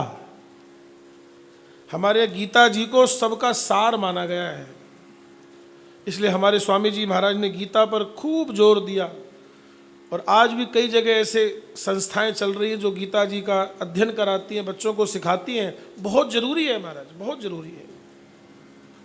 अभी हम लोग, हमारे गौतम जी बैठे थे तो हम लोग यही चर्चा कर रहे थे कमरे पे बैठ करके कि ऐसी कुछ व्यवस्था की जाए नारायण कि यहाँ भी कुछ शिक्षा का ऐसा बच्चों को दिया जाए महाराज। नहीं तो युवा पीढ़ी, बच्चे हटते जा रहे हैं। पर आज आप किसी एक साधारण घर के बच्चे को आप अगर ये पूछ लो कि गीता जी के 2 श्लोक सुना दो, तो महाराज इतने में उसकी पैंट ढीली हो जाएगी, वो सुना नहीं पाएगा महाराज, है ही नहीं, आता ही नहीं है। और सब दुनिया भर की चीज़ें सुना देगा, गाने सुना देगा, फिल्मी गाने सुना देगा। बच्चों को ये तो पता है, मैंने एक बच्चे को तो ऐसा देखा महाराज, उसको कितने गाने याद हैं और कितना डांस कर लेता है, सब कुछ कर लेता है, और जरा से एक आध्यात्म की चीज़ पूछी सो ऊपर नीचे देख रहा है, पता ही नहीं कुछ महाराज। इसमें उसकी गलती नहीं है महाराज, माँ बाप की गलती है जो उसको घर का ऐसा माहौल ही नहीं दिया महाराज, अपने धर्म के बारे में बताया ही नहीं। तो समस्त शास्त्रों का सार है भगवद गीता। अब एक और प्रश्न हो गया कि समस्त वेदों और शास्त्रों का सार भगवद गीता है, अब गीता जी का भी सार क्या है? अगर कोई ये पूछे कि भाई आपने ये तो बता दिया महाराज जी के समस्त वेदों और शास्त्रों का सार भगवद गीता, गीता जी का सार क्या है? तो मैंने संतों के श्रीमुख से सुना है, बोले समस्त वेदों और शास्त्रों का सार है गीता, और गीता जी का सार है भगवान की शरणागति, भगवान की शरणागति। और शरणागति का तात्पर्य क्या है? मैं भगवान का हूँ, केवल भगवान ही मेरे अपने हैं, इस बात को सच्चे हृदय से स्वीकार कर लेना, इस बात को सच्चे हृदय से स्वीकार कर लेना। तो समस्त वेदों का सार गीता, गीता जी का सार भगवान की शरणागति। और आप लोग जो भी थोड़ा गीता जी को समझते हैं, पढ़ते हैं, पाठ करते हैं, वो इस बात को खूब अच्छे से समझ जाएंगे। दूसरे अध्याय से भगवान ने बोलना प्रारंभ किया, शिष्यस्तेहम शाधिमाम त्वाम प्रपन्नः। जब अर्जुन ने भगवान से ये कह दिया कि प्रभु, अभी तक तो ऐसी चर्चा चल रही थी कि मित्र भाव की चर्चा चल रही थी, अभी तक तो मित्र भाव की चर्चा चल रही थी, भगवान सारथी बने हुए हैं, उसी हिसाब से समझा रहे थे। लेकिन जब अर्जुन ने ये कह दिया कि आप मुझे ज्ञान दीजिए, आप मेरे गुरु बन जाइए, मैं आपका चेला हूं, तो भगवान ने कहा ठीक है, तुम चेला बनते तो हम गुरु बनने को तैयार हैं। सुनो फिर, शिष्यस्तेहम शाधिमाम त्वाम प्रपन्ना, मैं आपकी शरण में हूं, मैं आपका शिष्य हूं, अब आप मुझे ज्ञान दीजिए। अब यहीं से भगवान ने बोलना प्रारंभ किया, और भगवान कहते कहते दूसरे अध्याय से प्रारंभ हुए और कहाँ तक आ गए? 18वें अध्याय तक भगवान आ गए नारायण। अब 18वें अध्याय में आकर के भगवान ने पूछा कि अर्जुन, बात का सार तुमने क्या निकाला? जो खाज दूसरे अध्याय में चढ़ी थी वो मिटी कि नहीं मिटी? वो दूर हुई कि नहीं हुई? अर्जुन बोलो महाराज के बताऊं, कर्ण कर्ण होवे, कभी कभी हो जाती है। तो भगवान ने कहा तुम सारी चिंता छोड़ दो, और बड़ा प्रसिद्ध श्लोक है 18वें अध्याय का, सर्वधर्मानि परित्यज्य मामेकं शरणं व्रज अहं त्वां सर्व पापेभ्यो मोक्षयिष्यामि मा शुचः। ये पूरी गीता जी का सार है। जब कुछ समझ में नहीं आ रहा क्या करें, आप तो बस सच्चे हृदय से ये स्वीकार कर लो कि प्रभु आप जैसा चाहें वैसा करें, मुझे नहीं पता है। और भगवान से एक बात कह दें, जेहि विधि होए नाथ हित मोरा, करऊ सुबेग दास में तोरा। प्रभु मैं तो आपका दास हूँ, मुझे नहीं पता क्या करना है, आप जैसी प्रेरणा करेंगे वैसा मेरे से करा लीजिए आप। तो ये है पूरी गीता जी का सार, बहुत ध्यान दे के समझते जाइएगा। वेदों शास्त्रों का सार है गीता जी, गीता जी का सार है भगवान की शरणागति। अच्छा एक बात कहें आपसे, हम ये खूब चिल्लाते रहें कि मैं भगवान का हूं, भगवान मेरे अपने हैं, अच्छी बात है। स्वामी जी ने कहा है कि इसको थोड़ी थोड़ी देर पर कहते रहो, हे नाथ, हे मेरे नाथ, मैं आपको भूलूं नहीं, अच्छी बात है। लेकिन इसके साथ साथ हमें भी कुछ करना पड़ेगा। क्या करना है? शरणागति की 6 शर्तें हैं। अगर आप उन 6 शर्तों को, शरणागति के 6 सूत्र हैं, भाई येन केन प्रकारेण हम भगवान के हैं, भगवान हमारे हैं, ये तो पक्की बात है। लेकिन ये शरणागति मजबूत कैसे होगी? तो इन 6 सूत्रों को समझें महाराज। आनुकूलस्य संकल्पः प्रतिकूलस्य वर्जनम। सबसे पहला सूत्र ध्यान दे के सुनिए। शरणागति का सबसे पहला सूत्र है भक्ति के अनुकूल चीजों को ग्रहण करना, जिससे हमारी भक्ति बढ़े, जिससे हमारा ज्ञान बढ़े, जिससे हमारा प्रेम बढ़े। भक्ति के अनुकूल चीजों को ग्रहण करना, जैसे सत्संग करना, गंगा जी का स्नान करना, सत्संग करना, संतों का दर्शन करना, संतों की सेवा करना, स्वाध्याय करना, सत्संग करना, सुमिरन करना, सेवा करना। इन सब को करने से क्या होगा? आपकी भक्ति जो है बढ़ेगी, शरणागति मजबूत होगी महाराज। यह है अनुकूल चीजों को ग्रहण करना, जो भक्ति के अनुकूल है उसको ग्रहण करना। अच्छा, अब आप इस बात को ऐसे समझें, अनुकूल का तात्पर्य यह है, जब आप लोग बीमार पड़ जाते हैं तो कैसा भोजन करते हैं? जो उस समय वर्तमान में शरीर के अनुकूल होगा। अब थे बीमार पड़ गया, पेट था को खराब है, और थे बादाम का सीरो खाओ, जड़े मूंग की दाल को सीरो खाओ तो वो नुकसान करेगा महाराज। तब तो पतली पतली मूंग की दाल की खिचड़ी खाओ, दलिया खाओ महाराज, वो आराम मिलेगा पेट में। तो जैसे हम लोग बीमार पड़ जाते हैं तो अनुकूल भोजन करना चाहिए, ऐसे ही अपनी शरणागति को अगर मजबूत करना चाहते हैं तो हमें भक्ति के अनुकूल चीजों को ग्रहण करना चाहिए। नाम जप करना, संतों की सेवा करना, गाय की सेवा करना, महापुरुषों का दर्शन करना, सेवा करना, सत्संग सुनना, सत्संग करना, नाम जप करना, ये सब भक्ति के अनुकूल है। ठाकुर जी का दर्शन करना, वृंदावन जाना, अयोध्या जाना, चित्रकूट जाना, वहाँ जाकर के संतों का दर्शन करना, सत्संग करना, ये सब भक्ति के अनुकूल है। इससे आपकी शरणागति मजबूत होगी। और दूसरी चीज, दूसरा सूत्र क्या दिया शरणागति का? प्रतिकूलस्य वर्जनम। जो भक्ति के प्रतिकूल है, जो भक्ति के विरोध में है, ऐसी चीजों का त्याग करना महाराज। आप लोग जो कोई मान लो डायबिटीज का पेशेंट यहाँ बैठा हो, तो डॉक्टर ने क्या बता रखा है कि गोली भी खाओ और मीठे से परहेज भी करो। अब थे गोली भी खाते रहें और मीठे से परहेज नहीं करेंगे तो शुगर डाउन होने वाली नहीं है, वो तो बीमारी बनी रहेगी, स्वस्थ नहीं हो सकते। इसलिए शरणागति तब मजबूत होगी जब भक्ति के प्रतिकूल चीजों का वर्जन करो, कि अगर ऐसा करने से हमारी भक्ति खराब होगी। उन चीजों को नहीं करना चाहिए महाराज। किसी की निंदा ना करें, किसी की महाराज बुराई ना करें, हैं? जो खाने योग्य नहीं है उसको ना खाएं, जो पीने योग्य नहीं है उसको ना पिए, जो बोलने योग्य नहीं है उन शब्दों को ना बोलें, जो सुनने लायक नहीं है उसको ना सुने,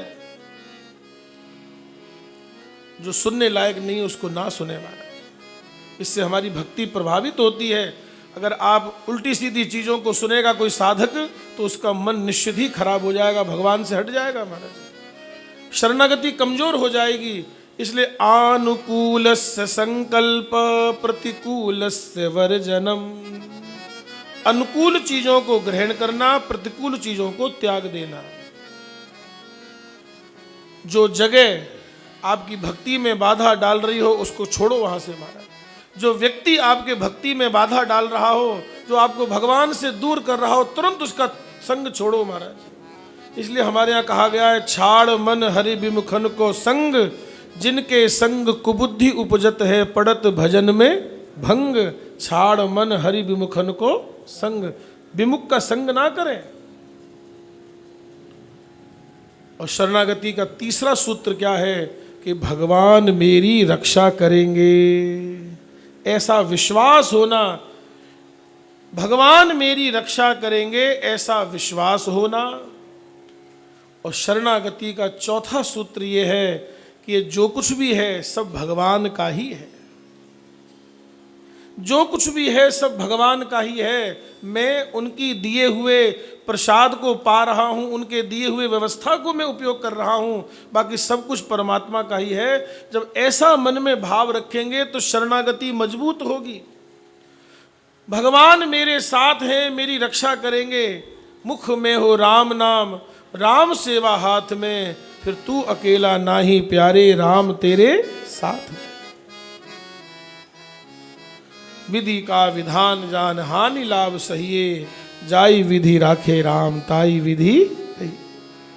भगवान मेरी रक्षा करेंगे ऐसा विश्वास होना, और जो कुछ भी है सब परमात्मा का ही है ऐसा मन में भाव दृढ़ हो जाना।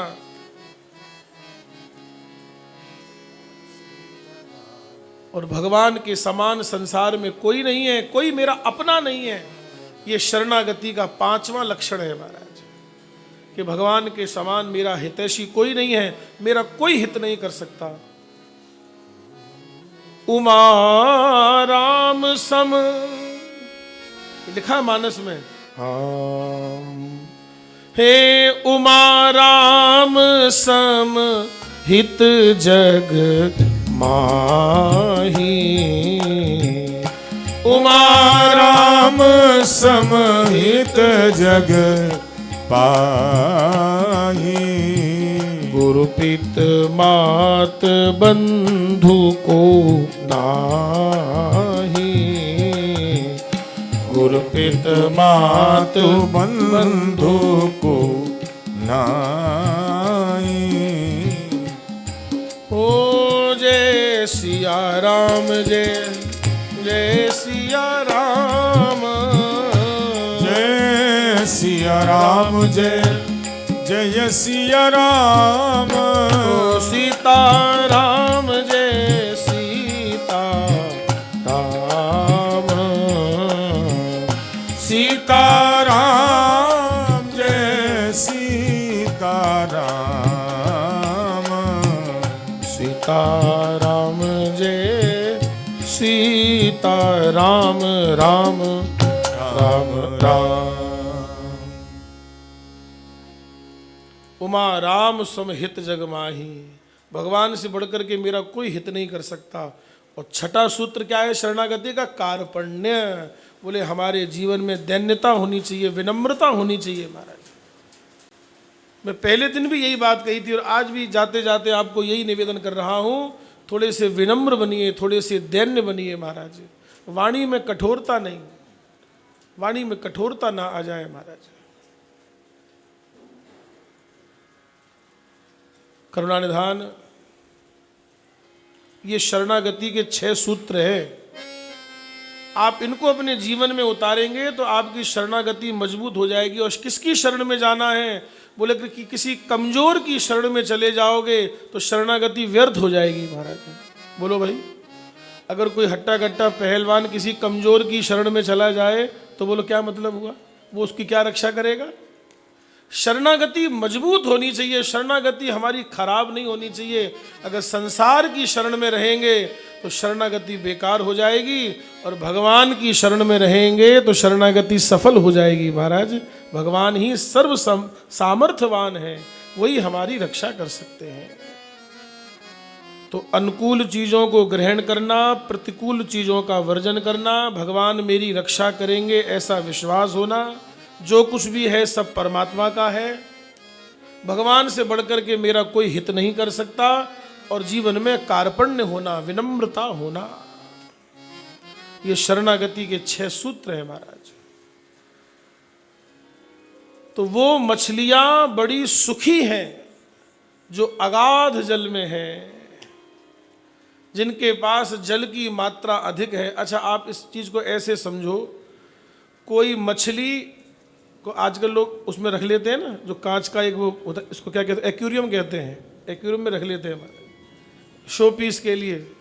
बेचारी कई मछलियां मर भी जाती हैं, ठीक से ध्यान नहीं देते, वो उल्टा पाप लगता है महाराज।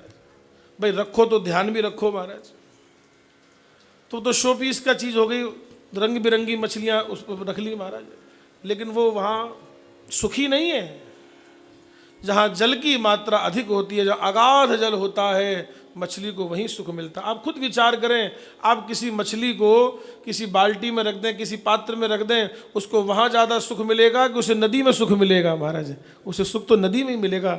इसलिए हमारे यहाँ मछली कोई पकड़ा हो, अगर उसका उचित धन दे करके अगर मछलियों को मुक्त करा दिया जाए तो वो उस व्यक्ति को महाराज उसका लाभ ये मिलता है। मैंने ऐसा संतों के मुंह से सुना है कि जैसे कोई बहुत ज़्यादा कर्जे में डूबा हो, या उसका कहीं पैसा बहुत ज़्यादा फंस रहा हो, या बहुत परेशान हो, तो उसके लिए एक उपाय संत लोग बताते हैं।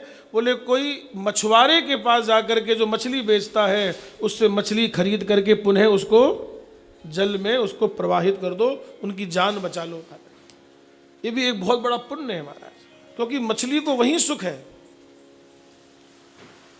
सुखी मीन जे नीर अगाधा, तो वो मछलियां बड़ी सुखी हैं जो अगाध जल में हैं, क्योंकि उन्हें जल कि खत्म होने का, जल सूखने का कोई भय नहीं है। देखो कोई मछली तालाब में होगी तो तालाब का जल सूखने का भय है, लेकिन जरा विचार करो जो मछली समुद्र में है वहाँ जल सूखने का कोई प्रश्न ही नहीं उठता। बस हम भी यही निवेदन कर रहे हैं, भगवान की जो शरणागति है, भगवान की जो कृपा है वो अगाध है।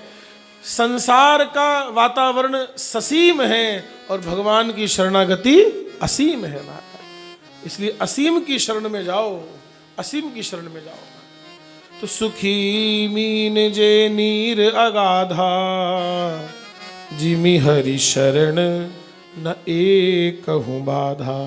जैसे परमात्मा के शरण में आने के बाद अब किसी प्रकार की कोई बाधा नहीं रहती है, कोई बाधा नहीं है। बड़ी मौज ही मौज है, बड़ी मौज ही मौज है। जब से भगवान के शरणागत हो गए तब से आनंद ही आनंद हो गया, मौज ही मौज हो गई महाराज। ये महात्मा लोग, ये संत लोग इतनी मौज में क्यों रहते हैं? क्योंकि ये भगवान के शरणागत रहते हैं, इसलिए बड़ी मौज में रहते हैं महाराज। तो यहां पर शरद ऋतु का वर्णन किया भगवान ने। फूले कमल सोह सर कैसा, निर्गुण ब्रह्म सगुण भय जैसा। और अंत में कहते हैं लक्ष्मण देखो ये 2 महीने की शरद ऋतु भी बीत गई, लेकिन अभी तक हमें कोई सीता जी की सुध नहीं मिली महाराज।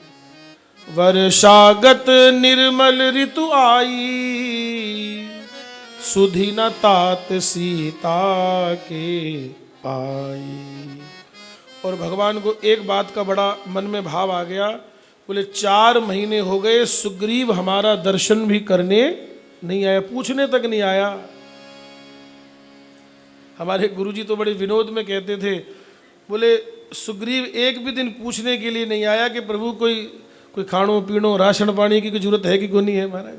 वो उसने तो ला करके भगवान को छोड़ दिया, बोले रहो आराम से महाराज। एक भी दिन नहीं आया महाराज। अच्छा लक्ष्मण जी से ज्यादा किंतु परंतु नहीं होता।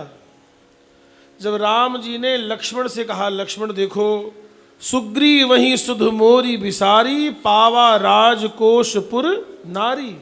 बोले देखो सुग्रीव ने भी मेरी सुध भुला दी, उसे आना चाहिए उसे। आपको परसों की बात याद है, लक्ष्मण जी बार बार एक बात कह रहे थे, बोले प्रभु आपका ये मित्र हमें तो शुरू से ही समझ में नहीं आया, पता नहीं आपने क्या देख करके मित्रता करी, हमारी समझ से तो बाहर है। अब लक्ष्मण जी से ज़्यादा किंतु परंतु नहीं होता है। लक्ष्मण जी ने एक ही बात कही, बोले प्रभु एक बात कहें आपसे। हाँ हाँ बोलो। जिस बाण से बाली को मारा था वो बाण है कि नहीं है? बोले है तो सही। बोले है तो फिर चलाते क्यों नहीं हो महाराज? चलाओ, भेजो उसको भी भैया के पास, ये मित्र आपका बनने लायक नहीं है। जेहि सायक मारा में बाली, तेई सर हतहु मूड कहाँ काली। लक्ष्मण की बात सुनकर के राम जी क्या बोले, हाँ हाँ लक्ष्मण तुम बिल्कुल सही कह रहे हो, सुग्रीव ने मुझे भुला दिया, अब मैं कल उसको मारूंगा। कब मारूंगा? कल मारूंगा। लक्ष्मण जी राम जी का इशारा समझ गए, बोले प्रभु मुझे पता है आप नहीं मारोगे, गुस्सा आज आ रहा है, मारोगे कल? अरे आज ही करो जो करना है। बोले प्रभु हम समझते हैं आप नहीं मारोगे। तब राम जी ने कहा तो तुम जानते हो तो फिर मारने के लिए क्यों कह रहे हो? वो मेरा मित्र है। एक बात कहूं आपसे, दिखने में लग रहा है कि भगवान क्रोध कर रहे हैं, सुग्रीव को मारने की बात कर रहे हैं, लेकिन सच्ची बात यह है जासु कृपा छूट ही मद मोहा, ता कहूँ उमा की सपने कोहा। अरे जिसका नाम लेने से, जिसका ध्यान करने से व्यक्ति का मद और मोह दूर हो जाता है, उसको सपने में भी कभी मोह नहीं हो सकता। ये तो भगवान लीला कर रहे हैं महाराज, ये तो भगवान लीला कर रहे हैं। ये तो उसी वही समझ सकते हैं, जान ही है चरित मुनि ज्ञानी, जिन रघुवीर चरण रति मानी। अब यहां पर एक बात बड़ी अच्छी है माताओं बहनों भाइयों, भगवान ने लक्ष्मण को एक बात कही कि लक्ष्मण, मानता हूं कि सुग्रीव की थोड़ी गलती है, क्योंकि मैंने उसे जाते जाते ये बात कही थी कि तुम अंगद के साथ राज्य करना और मेरे काम को भी हमेशा ध्यान में रखना। मैंने कल भी आपको कहा था ना, गृहस्थ व्यक्ति के लिए सबसे बड़ा सूत्र यही है, गृहस्थ व्यक्ति के लिए सबसे बड़ा सूत्र यही है कि वह गृहस्थ में रहते हुए, कल महाराज जी भी यही बात कह रहे थे, महाराज कल हमारे पूज्य मलुक पीठ वाले महाराज जी भी कथा में यही बात कह रहे थे, बोले गृहस्थ के लिए सबसे बड़ा सूत्र यही है कि वो अपनी गृहस्थी का पालन करे, अपने परिवार का पालन करे और सब लोग मिलकर के खूब भगवान का नाम जप करें और खूब सत्संग करें। ये सबसे बड़ा सूत्र है गृहस्थ जीवन के लिए महाराज, गृहस्थ जीवन के लिए सबसे बड़ा सूत्र है। अंगद सहित करेहु तुम राजू, संतत हृदय धरेहु मम काजू। और आज भगवान को देखो, क्रोध आना स्वाभाविक है, लेकिन भगवान क्रोध करने का नाटक कर रहे हैं। और नाटक करके क्रोध का क्या बोले कि लक्ष्मण तुम एक काम करो, मानता हूं कि सुग्रीव की गलती है, लेकिन वो मेरा मित्र है, मैं उसको ऐसे दंड नहीं दे सकता। लक्ष्मण तुम जाओ, लक्ष्मण तुम जाओ और एक काम करो, क्या? तब अनुज ही समुझावा रघुपति करुणा सीव,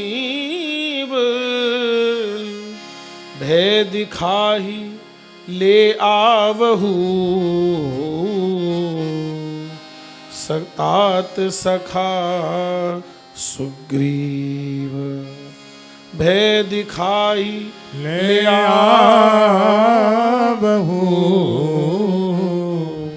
सतात सखा सुग्रीव। अब यहाँ पे एक बात बड़ी समझने लायक है। राम जी ने लक्ष्मण से कहा, लक्ष्मण इतना मत डरा देना कि मुझसे दूर भाग जाए, इतना ही डराना कि डर करके मेरी ओर भागे, मेरी ओर भागे। हमारे महाराज जी सुनाते थे, ओले पड़ रहे हैं क्या? अच्छा, आम गिर रहे हैं। अच्छा आम गिर रहे हैं, ठीक। करुणा निधान, सुनिए ध्यान से। हमारे गुरुजी एक बड़ी अच्छी बात बताते थे, बोले दो मित्र, इस बात को ध्यान दे के सुनना आप लोग, दो मित्र ट्रेन में सफ़र कर रहे थे और उनके जो गांव का स्टेशन था वहाँ पर ट्रेन को पहुँचना था रात को 3 बजे, बिल्कुल घोर अंधियारी रात्रि, 2, ढाई 3 बजे ट्रेन को पहुँचना था। बहुत ध्यान दे के सुनना इस बात को। अब 2 मित्र साथ में हैं। अब एक मित्र को क्या लग रहा है, अब देखो रात के अंधेरे में निकलना थोड़ा डर तो लगता ही है, क्योंकि कोई साधन तो है नहीं है, और उनका जो गांव है, स्टेशन से उतर के उनका जो गांव है वो 2 किलोमीटर है। अब ये दोनों जने स्टेशन पे उतर गए तो पहले वाले मित्र को ये लग रहा है कि ये जो दूसरा वाला है, बोले इसकी छाती बहुत मजबूत है, बोले इसको डर नहीं लगता। तो वो तो बेचारा उसके भरोसे जा रहा था, और दूसरे वाले को ये लग रहा था कि भैया हम तो बहुत डरपोक हैं, हम लगता है ये इसकी छाती मजबूत है, इसको डर नहीं लगता है, हम इसके भरोसे जा रहे हैं।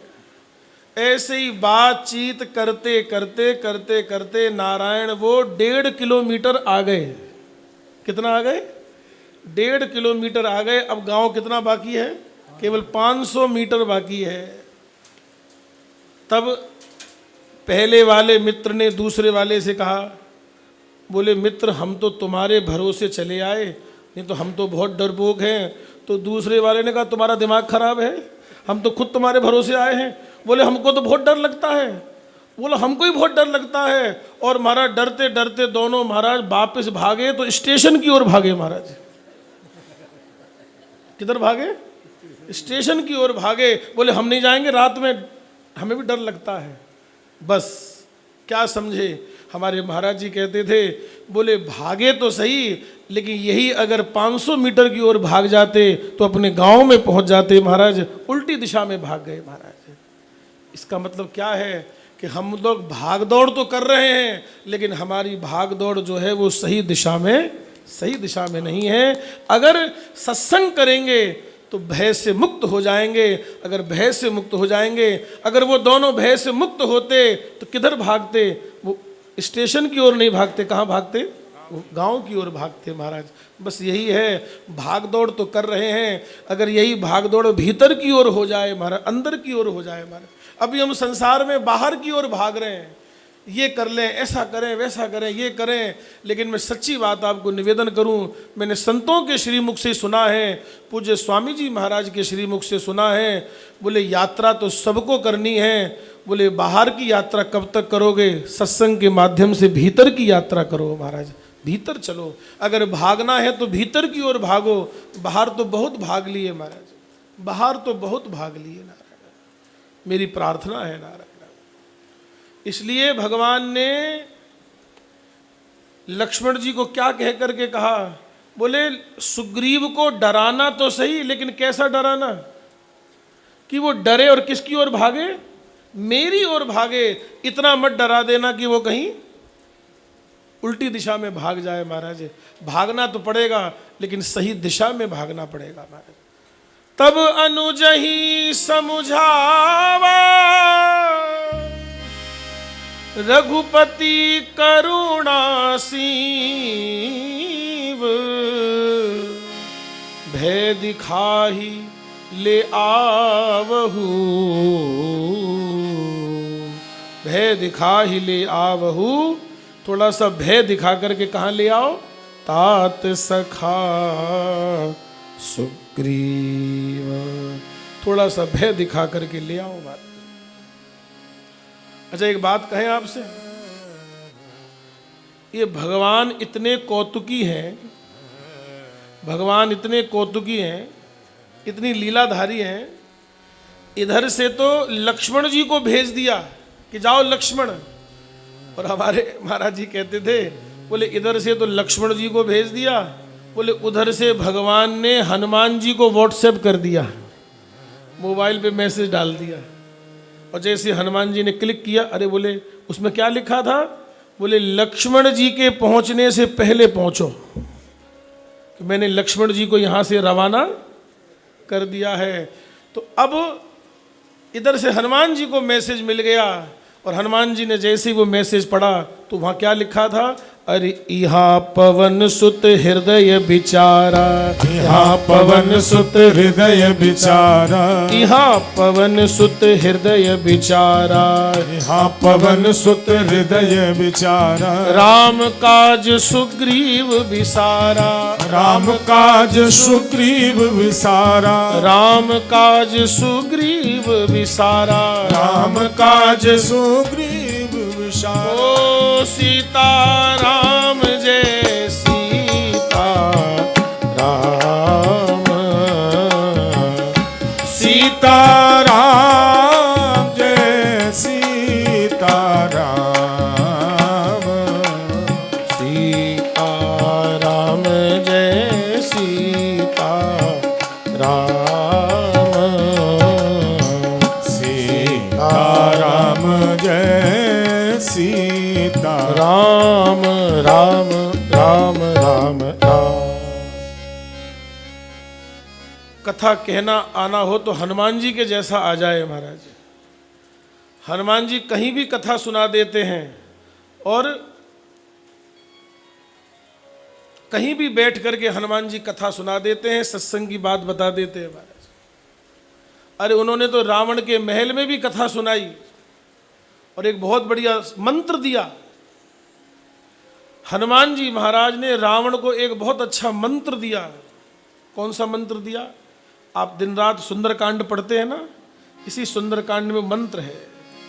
हनुमान जी ने रावण को बहुत बढ़िया मंत्र दिया है, राम चरण पंकज उर धरहु, तो लंका अचल राज तुम करहु। भगवान के चरणों को हृदय में रख लो और जब तक चाहो तब तक लंका का राज्य करो। प्रेम से कौन मना करता है? लेकिन हनुमान जी ने इतना बढ़िया मंत्र दिया, लेकिन आपको क्या लगता है रावण ने हनुमान जी का दिया हुआ मंत्र माना? इतो सीधो तो को नहीं भाई, इतना सीधा तो रावण नहीं है जो हनुमान जी का दिया हुआ मंत्र मान ले। तो क्यों भाई, हनुमान जी ने मंत्र तो दिया था रावण को, लेकिन रावण ने हनुमान जी का दिया हुआ मंत्र नहीं माना।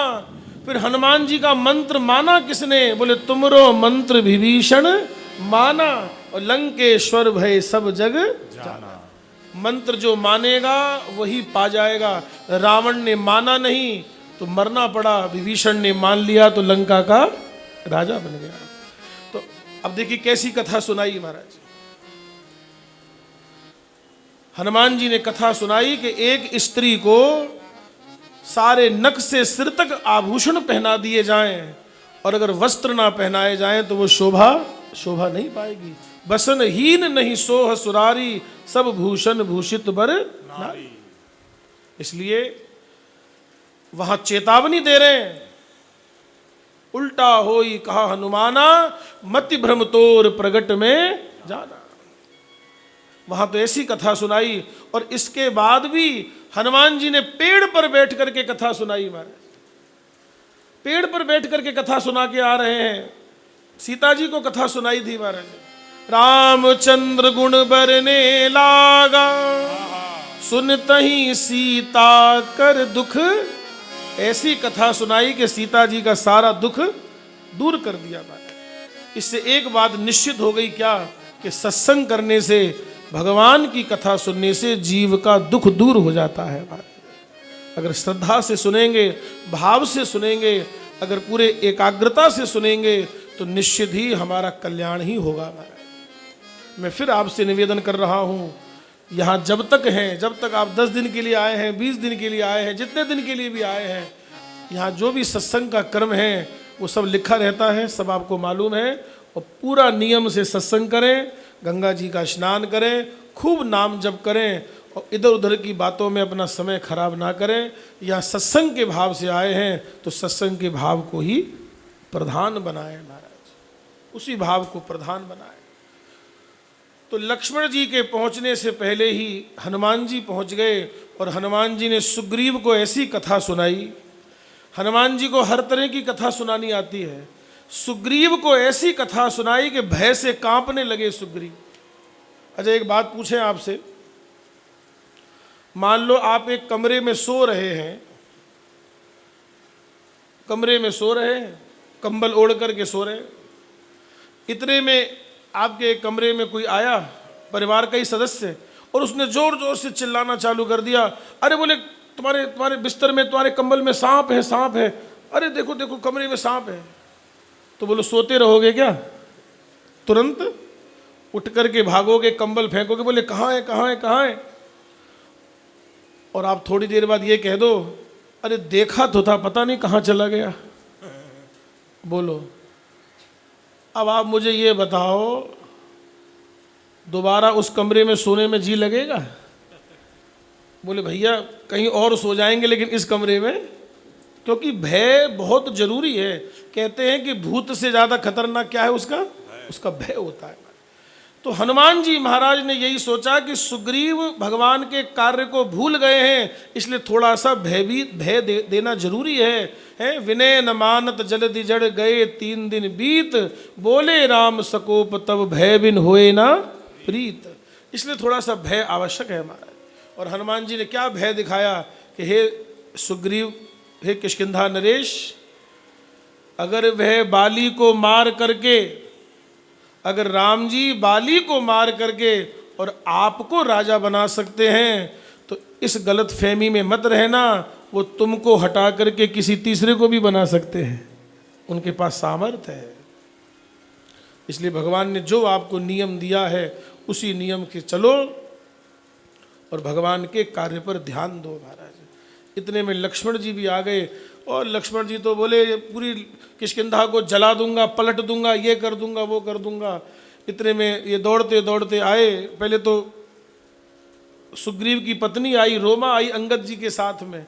तो स्त्री को देख करके थोड़ा सा लक्ष्मण जी का क्रोध शांत हुआ महाराज। और उसके बाद जब सुग्रीव आए, अरे बोले छोटे सरकार आपने क्यों तकलीफ करी, हमें बुला लिया होता। तो लक्ष्मण जी बोले तुम्हें कहाँ से बुलाते, तुम 4 महीने से दर्शन करने आए क्या, तो तुम्हें बुलाते कैसे हम तुम्हें। और अंतगत्वा महाराज सुग्रीव भगवान के पास आए हैं और राम जी ने नारायण सभी बंदरों को आशीर्वाद दिया है और मुद्रिका भगवान ने हनुमान जी को दी है। और सही बात तो ये है, जो दुनिया का कार्य करे उसे भगवान कहते हैं और जो भगवान का कार्य करे उसे तो हनुमान कहते हैं। जो दुनिया का कार्य करे उसे रघुवीर कहते हैं और जो रघुवीर का कार्य करे उसे तो महावीर कहते हैं। तो हनुमान जी महाराज जो प्रत्यक्ष देव हैं, उनको ये कार्य सौंपा गया और क्या कहा गया, बहु प्रकार सीतहि समझायहु कही बल बिरह बेग तुम आयो।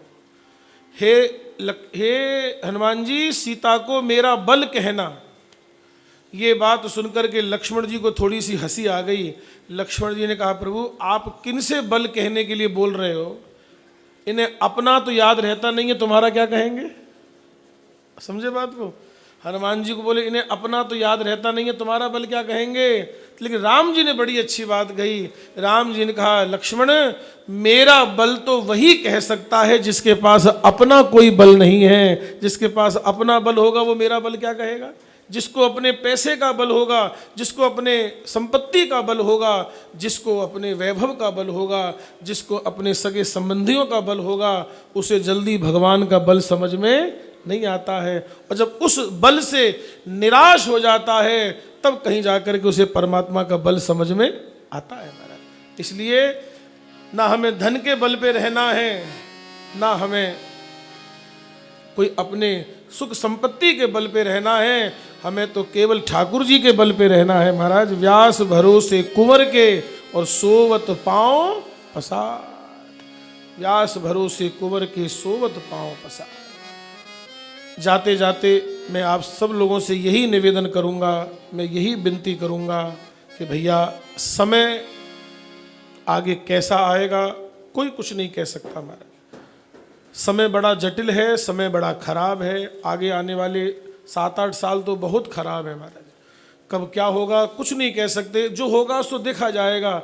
लेकिन हम लोग संभल जाएं महाराज, हम लोग संभल जाएं, खूब अच्छे कर्म करो, अच्छा भाव रखो। अगर आप गृहस्थ जीवन में हैं तो अपने गृहस्थी को संभालो, अच्छे से संस्कार दो अच्छे बच्चों को, और नाम जप करो, स्वाध्याय करो, कीर्तन करो खूब महाराज। इसी में अपना मन ज़्यादा से ज़्यादा हमारा समय अच्छे कार्यों में बीते। बस सबसे बड़ा सत्संग का सूत्र तो यही है महाराज। और एक बात जरूर कहूँगा, अगर सत्संग नहीं भी करो तो कम से कम कुसंग से परहेज तो करो। कम से कम महाराज क्या करें, कुसंग से परहेज तो करें। क्योंकि हमारे महाराज जी कहते थे, बोले कुसंग से परहेज करना भी एक प्रकार का सबसे बड़ा सत्संग है महाराज। हम सत्संग नहीं कर सकते कोई बात नहीं है, लेकिन कम से कम बुरी चीज़ों से तो हम लोग बचें। बुरे खाने पीने से बचें, बुरा बोलने से बचें, बुरा देखने से बचें और बुरी चीज़ों से बचें। तो ये भी एक प्रकार का सत्संग ही है। क्योंकि सत्संग तो कर रहे हैं लेकिन कुसंग नहीं छोड़ रहे हैं, तो कुसंगत जो है वो बुद्धि को खराब कर देती है। को न कुसंगत पाई नसाई, रहे न नीच मते चतुराई। कुसंग करने वाले की कभी चतुरता रहती नहीं है, उसका पतन ही होता है। तो मैं फिर आपसे निवेदन करूंगा, सत्संग भले ही कम करो लेकिन कुसंग से परहेज करो, तो सत्संग तो अपने आप ही हो जाएगा। सत्संग तो अपने आप ही हो जाएगा। मन नहीं भरा है, मन में अभी बहुत कुछ था कहने को। ये अब मैंने लास्ट वाले किष्किंधा कांड तो आपको सुनाया ही नहीं, मैंने थोड़े में ही समेट लिया क्योंकि समय हो रहा है। हम दास को निकलना भी है, तुरंत हम लोगों को वृंदावन पहुंचना है। तो फिर कभी ठाकुर जी मौका देंगे तो फिर आगे की चर्चा निश्चित ही हम लोग करेंगे, खूब आनंद लेंगे। और ऐसा प्रयास करेंगे कि अब थोड़ा सा समय बढ़ा करके ही दिया जाए कि सबको लाभ मिले। कि कल हमको सब लोग कह रहे थे, जब 2-4 माताएं बोले महाराज जी अब कल तो आपने समय इतना कम क्यों दिया है, कि अब तो रस आना चालू हुआ तो बोले आपने विराम कर दिया। हमने कहा क्या करें, हमारी मजबूरी है, पहले से निश्चित है सब कुछ, तो इसलिए फिर कभी ठाकुर जी मौका देंगे तो ज़रूर आनंद हम लोग लेंगे ही लेंगे। और यहाँ पर बैठ कर के बोलना, इस मंच पर बोलना, ये अपने आप में ही एक सबसे बड़ी संपत्ति है, सबसे बड़ी निधि है महाराज। यहाँ बैठ कर के कुछ सत्संग की और कल्याण की बात बताना, ये बहुत बड़ी उपलब्धि है जीवन की महाराज। भगवान हम सब पर कृपा बनाए रखें। मो सम दीन न दीन हित तुम समान रघुवीर, अस विचारी रघुवंश मणि हरहु विषम भवभीर। काम ही नारी प्यारी जिमी लोभी प्रिय जिमी दाम, तिमि रघुनाथ निरंतर प्रिय लागो मोहि राम। जाते जाते सभी लोग भगवान का नाम स्मरण करते हुए श्री राम जय राम जय जय राम, जय जय राम जय जय राम, श्री राम जय राम जय जय राम, जय जय राम जय जय राम, श्री राम जय राम जय जय राम, जय जय राम जय जय राम, श्री राम जय राम जय जय राम, जय जय राम जय जय राम, श्री राम जय राम जय जय राम, जय जय राम, श्री राम जय राम जय जय राम, जय जय राम, श्री राम जय राम जय जय राम, जय जय राम, श्री राम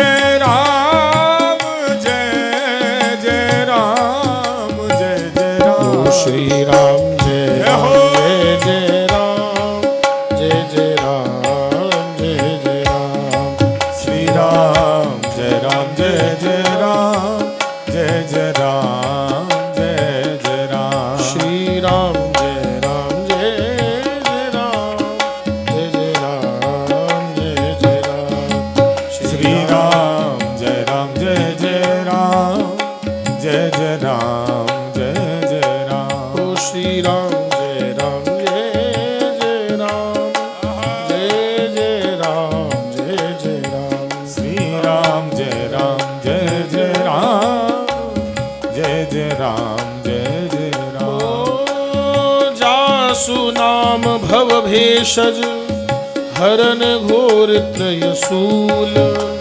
सो कृपालु मोहितो पर सदा रहो अनुकूल, हाँ सदा रहो अनुकूल, ओ सदा रहो अनुकूल। बोलो सद्गुरुदेव भगवान की, श्री सीताराम जी महाराज की, पतित पावनी गंगा मैया की, काशी विश्वनाथ भगवान की, केदारनाथ भगवान की, श्री बद्री विशाल भगवान की, नमः पार्वती पतये हर हर महादेव। नारायण नारायण नारायण नारायण।